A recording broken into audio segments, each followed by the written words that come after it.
Hello, I'm Mehreen and you're watching Suno English. The moment US fires, boards and seizes an Iranian ship in the Strait of Hormuz, you can almost hear diplomacy crack. One warning ignored, one vessel taken into custody. And just like that, the Islamabad talks are pushed to the edge of collapse.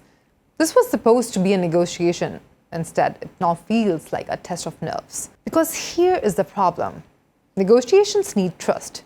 You cannot build a deal when one side feels it is being cornered while talking peace. The seizure of that ship has done exactly that. Tehran has reacted sharply. Its foreign ministry says there is no plan yet for the next round. That word matters. Not no, not never, not yet. And that is where this story gets interesting. Phase 1 had friction. It had disagreements. It had hard bargaining. But it still had momentum.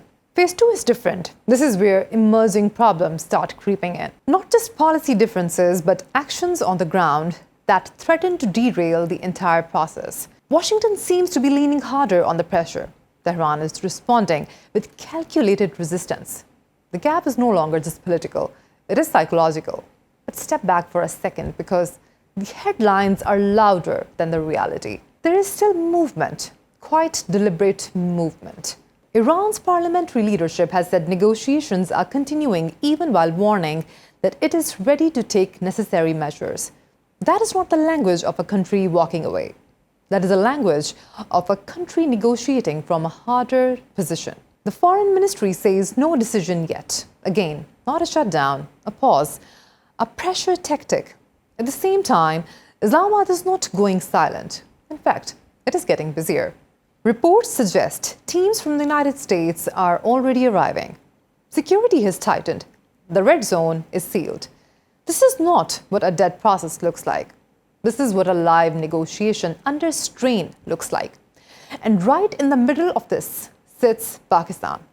Not as a spectator, as the sole mediator. Pakistan has been keen, active, and surprisingly effective in keeping this from spiraling into something far worse. Asim Munir has directly told Donald Trump that a blockade in Hormuz would kill the talks.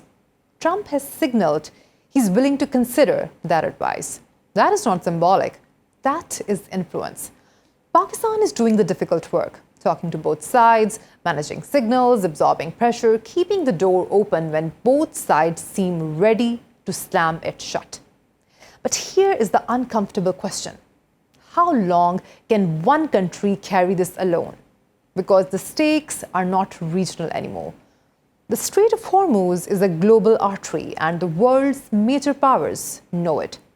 Xi Jinping has already stepped in diplomatically, directly speaking to MBS, calling for normal passage through Hormuz and pushing for a comprehensive ceasefire. China's position is calculated.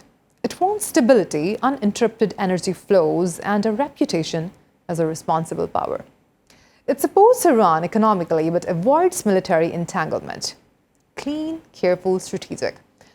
Moscow is signaling in its own way.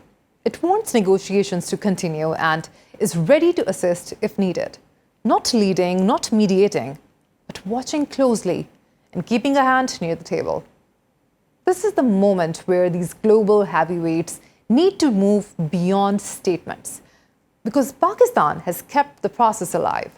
Now others need to help secure it. So where does this leave us? Right at the edge, but not over it. Yes, a ship has been seized. Yes, tempers are rising. Yes, the talks are under real pressure. But the process itself is not dead.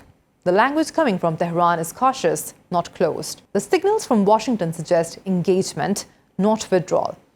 And Islamabad remains active, central, and trusted. This is what fragile diplomacy looks like. Messy, tense, uncertain, but still alive.